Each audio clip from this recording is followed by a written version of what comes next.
To make an end is to make a beginning. The end is where we start from. This is a quote you probably know by T.S.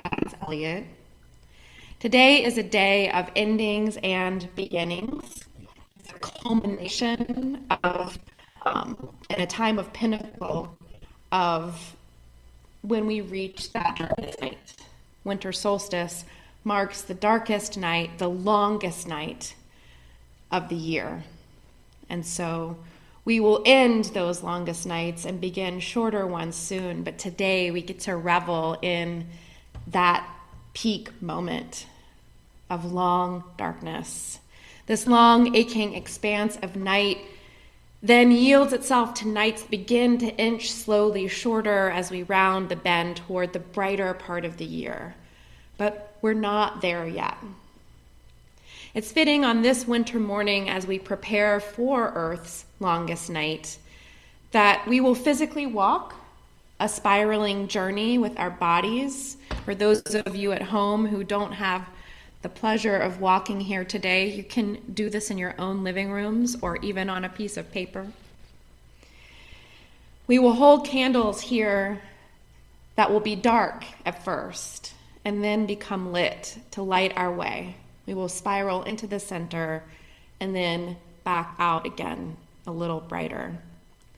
The spiral mimics the dream space. Just as our minds unwind and our psyches take us on their own ambling journeys in slumber's midnight, so too does the physical spiral offer us the opportunity to unwind, to open, and to dream in ritual time. The simplest form of a labyrinth is a spiral. A labyrinth is something that, unlike a maze, is a path that meanders, but has no, there's no barriers to the center, right? You can't go the wrong way. There's one single path, in and out. And so we walk the simplest form of the labyrinth today, the spiral path. One thing I love about labyrinths is that without the empty space, the labyrinth would not exist.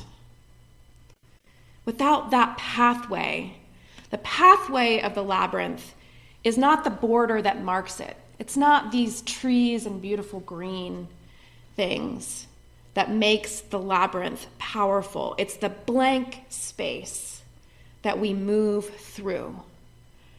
The possibility is in the emptiness. I once took a class called Black Fire on White Fire from a writer at my local synagogue in Oakland. This is a common phrase in Judaism. In it, we studied the Hebrew letters and their concrete relationships to words and scripture. This was the black fire, the spoken or overt meaning that was physically inked onto the page, the black fire of ink and writing. We also explored white fire, the blank space around the letters, the unspoken meaning outside the box of common understanding.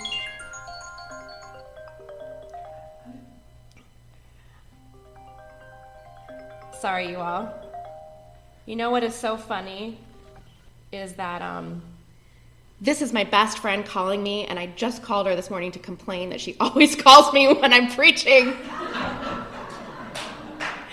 And I left my phone not on silent to make sure Jennifer got here okay. So I apologize. Now you know I'm human and also make mistakes. I'm gonna chastise her about that later. So we also explored white fire, the blank space around the letters, or the blank space to call a friend in your day. The unspoken meaning outside the common understanding or interpretation of those words or letters on the page, what wasn't written, what was implied, what meaning might we make that wasn't being said. This mystical practice is inspired by an ancient Jewish teaching, a midrash, that directs us to pay attention not only to what has been written, but to the white or blank spaces of possibility. This white fire or this blank space is embedded in the mystery of the labyrinth. The path must be empty in order for there to be space to follow it, in order for there to be space to travel upon it.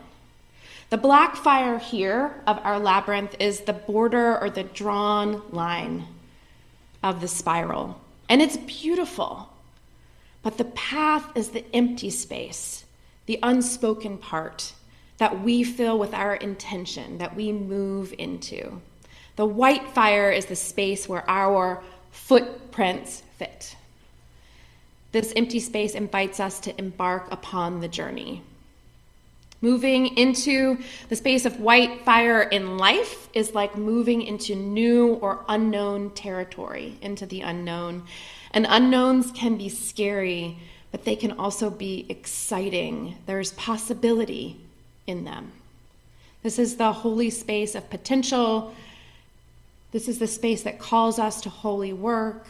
This is the sacred space of dreaming, the space of not yet and of what could be. Every moment in our lives is a bridge to the next, and as we move into the future, we carry the memories of our experiences with us. The future calls out to us like a bridge, across the bridge of coming moments, just like the labyrinth calls us into the future. It's like the umbilicus of new creation, calling us forward. And we can feed this future with our footsteps, or however our bodies move, with our wheels rolling, or our knees crawling, or our wings flying. We can move into the future charting where we long to go. Life is filled with incredible moments of awe and difficult moments of tragedy, some that we have named today. And truly, this world is full of nightmares and daydreams, as much as our waking lives and our dreaming. The poet laureate Joy Harjo writes, "Keep us from giving up. Keep us from giving up in this land of nightmares, which is also the land of miracles. All acts of kindness," she reminds us, "are lights in the war for justice." Love this world, UU theologian Rebecca Parker writes, "Distill peace from the snow and water the cities with mercy." So let us carry these words with us and open our hearts to new ones as we journey on this morning's spiral walk. We will now begin our ritual very soon. I'm going to offer a little potential guidance. This is my first time experiencing your labyrinth, and you do this every year. So I invite you first to make it your own in the ways that have become meaningful to you over the years. Or if this is your first time, you're still invited to make it meaningful to you in your own way. I'm told that often families will walk the labyrinth together, so that's a possibility, or you can walk alone, however you're called. So I'd like to invite you to close your eyes again as we prepare, and I'm going to give a few more possible suggestions if they resonate with you. What in the blank space of your life this morning is holding you? What are you gestating or dreaming of, and what provides the known physical boundaries to hold this dream as it grows? What is your personal black fire on white fire? Perhaps you'd like to let some words come to mind that are this black fire. Maybe a question you'd like an answer to as you walk the spiral path, or an area of your life where you'd like guidance or wisdom for. Whatever the questions that you ponder in your heart this morning, let them rise to the surface as we approach our spiral walk. Let them be with you and contemplate them as you journey into and out of the spiral. Invite the spirit of clarity or the blessing of deeper knowing as you spiral to the center and light your candle, and then spiral out again.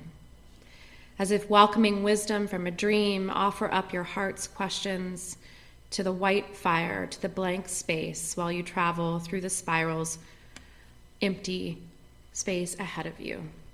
And invite any answers that your soul needs to hear to become the black fire of words in your mind or in your heart.